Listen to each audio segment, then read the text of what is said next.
Selam dostlar, yeni bir video ile karşınızdayım. Bu videoda sizlere Oxpool platformunun nasıl kullanıldığını detaylı bir şekilde anlatıyor olacağım. Videonun sonunda sizler de kolay bir şekilde Oxpool platformunu kullanmaya başlayacaksınız ve ön satışlara kolay bir şekilde katılabiliyor olacaksınız. Hadi hızlıca videoya geçelim.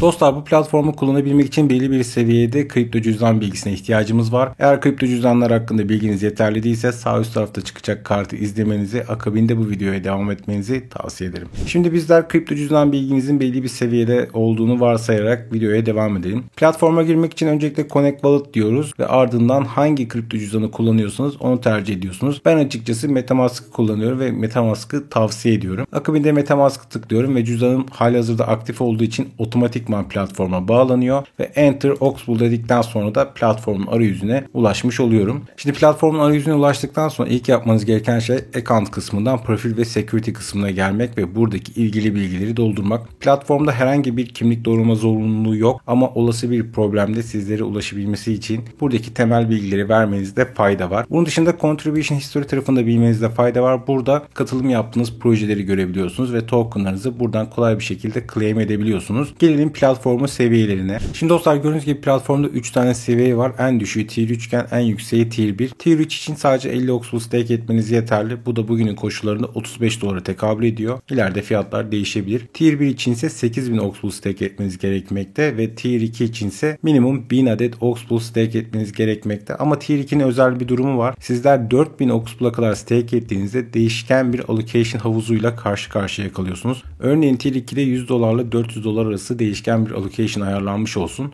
Sizler 1000 adet Oxpool stake ettiğinizde $100'lık allocation alırken 4000 adet Oxpool stake ettiğinizde $400'lık allocation alabiliyorsunuz. Tabi bu rakamlar afaki, ben konuyu anlayabilmeniz için örnek veriyorum. Yani buradaki değişen allocation durumu da bundan ibaret. Bunun dışında havuz ağırlıklarını da bilmeniz son derece önemli. Çünkü allocation'ı belirleyen esas şey havuz ağırlığı. Örneğin Tier 1'in havuz ağırlığı %85 iken Tier 2'nin %12, Tier 3'in ise %3 arkadaşlar ve tabii ki takdir edersiniz ki Tier 1 ile Tier 2'nin garanti alım hakkı varken Tier 3'te ilk gelen ilk alır mantığı söz konusu.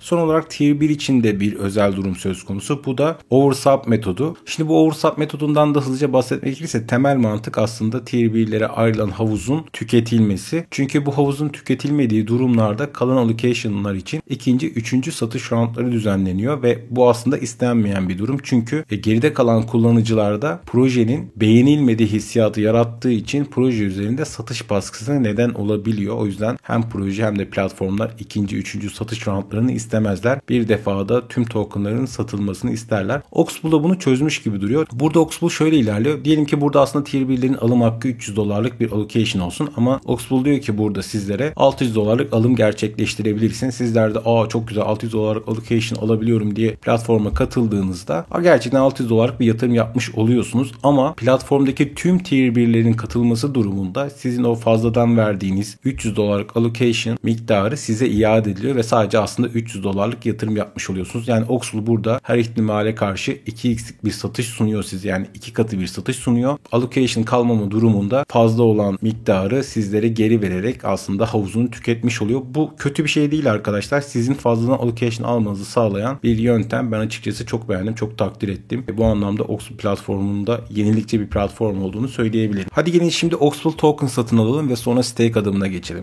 Şimdi Oxpool token'ı PancakeSwap'tan satın alacağımız için öncelikle kontrol adresini alalım. Bunun için CoinGecko'ya geldim ve buradan gördüğünüz gibi ilgili kontrol adresini kopyalıyorum. Yakın tarihte kontrol adresi değişti. Güncel adres için mutlaka CoinGecko ya da CoinMarketCap'i ziyaret ederek ilgili kontratı bulun arkadaşlar. Akabinde PancakeSwap'a geçiyoruz. Şimdi dostlar, PancakeSwap'a geldikten sonra cüzdanımızı hızlıca bağlıyoruz ve BNB karşılığında Oxpool token satın alacağız. Biraz önce kopyaladığımız kontrol adresini buraya yapıştırıyoruz. Son 52 ile bitiyordu. Bakın kendisi geldi. Import diyoruz ve ilgili riskleri onaylıyoruz. Akabinde burada bize 50 adet Oxpool gerekiyordu. Biz 55 adet alalım. Niye diyeceksiniz? Çünkü Oxpool'da aslında bakarsanız bir slipaj durumu söz konusu. Alışta ve satışta %2'lik bir slipaj var. Biz problem yaşamamak adına bunu 2.1 olarak ayarlayacağız arkadaşlar. Gördüğünüz gibi 2.1 ayarladıktan sonra ben ne olur ne olmaz 51 adet Oxpool almayı tercih ediyorum ve swap butonuna bastıktan sonra satın alma işlemini onaylıyorum ve MetaMask'ım açılıyor. Ardından onayla butonuna bastıktan sonra gördüğünüz gibi satın alma işlemini gerçekleştiriyorum ve transaction onaylandı. Artık cüzdanıma baktım baktığımda burada. Şimdi dostlar biraz önce 51 adet Oxbool satın aldım ya, işte bu yeterli olmadı. Cüzdanıma 49 küsürlük bir Oxbool yansıdı. Dolayısıyla ben 2 Oxbool daha satın aldım. Dolayısıyla sizler minimum 52 adetlik Oxbool satın alın. Çünkü slipajdan dolayı bir miktar kesinti oluyor. Bu kesintilerde staker'lara gidiyor. Dolayısıyla deflasyonist bir yapıya sahip olduğunu yeri gelmişken sizlerle paylaşayım. Hadi gelin şimdi tekrar Oxbool'a geri dönüş yapalım ve stake işlemini gerçekleştirelim.